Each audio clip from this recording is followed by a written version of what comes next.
Irpin के mayor, Irpin Ukraine का शहर इरपिन, मैंने कहा था ना 28वां दिन है, 28 शहर तबाह हो चुके हैं और यूक्रेन का जो कैपिटल है कीव 28 से ज्यादा बम गिरा चुका है पिछले 28 घंटे में रशिया।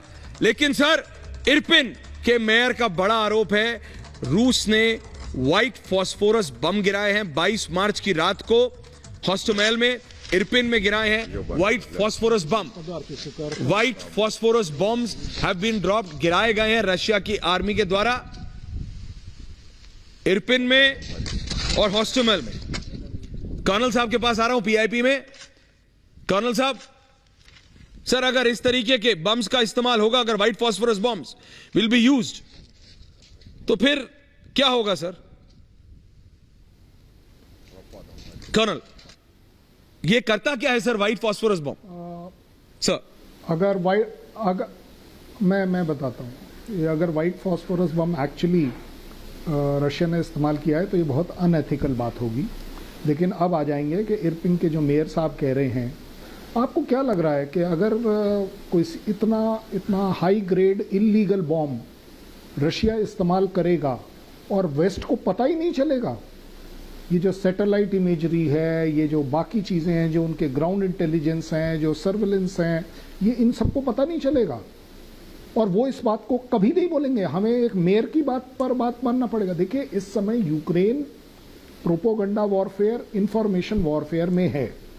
एक्चुअली आज अगर धूल भी उड़ेगी तो वो उसे व्हाइट फॉस्फोरस कहेगा। व्हाइट फॉस्फोरस बॉम्ब इस्तेमाल करना के लिए इट इज समथिंग लाइक एक स्टेप नीचे है न्यूक्लियर। और इसी वजह से हम जब बात कर रहे थे एनबीसी बंकर्स की, एनबीसी शेल्टर्स की, न्यूक्लियर बायोलॉजिकल केमिकल, इनका बिजनेस क्यों बढ़ रहा है?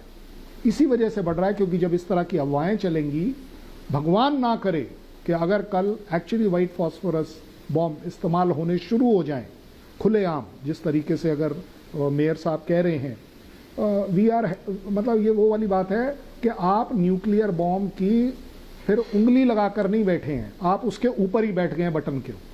कभी भी दब सकता है फिर, क्योंकि इसके ऊपर और कोई बॉम्ब नहीं है। तो अगर कल फ्रस्ट्रेट हो जाता है रशिया कि चलिए जी केमिकल बॉम्ब हमने इस्तेमाल भी कर लिया और कुछ नहीं हुआ, यूक्रेन गिव अप नहीं कर रहा है, सो क्या करना चाहिए? There is nothing else left. आप एक तरीके से फोर्स कर रहे हैं रशिया को, कोक्स कर रहे हैं, इंस्टिगेट कर रहे हैं कि आप इस तरह के बॉम्ब इस्तेमाल करें। बार बार ये वो वाली बात है कि मुझे थप्पड़ मत मार देना, थप्पड़ मत मार देना। अरे भाई, उस बंदे ने आपके तरफ देखा नहीं, बात नहीं करी।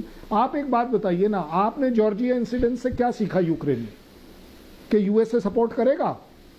मैं कह रहा हूं चलिए वेनेजुला को ही ले लीजिए, क्या यूएस ने सपोर्ट कर दिया? आज वो वेनेजुला को बोल रहा है कि नहीं जी आप मेरे को ऑयल दे दीजिए। Ukraine should have learn, world should now learn. By the way, Bharat country as country मैं बात कर रहा हूं, इंडिया शुड लर्न कौन किसके साथ कितना खड़ा होगा, कितना आप विश्वास कर सकते हो कि यूनाइटेड नेशंस आपके साथ खड़ा होगा, कितना आप विश्वास कर सकते हो कि ठीक है बाइडेन साहब कुछ भी बोलते रहें, आपकी एक बड़ी अच्छी ट्रेडिशन सी हो गई है थोड़े दिनों में कि यूएसए आपके सपोर्ट में बात कर रहा है। अरे भाई, अगर वो आपको ऑयल इंपोर्ट करने दे रहा है तो क्या बड़ी बात कर रहा है? उसने बैन ही नहीं लगाया है।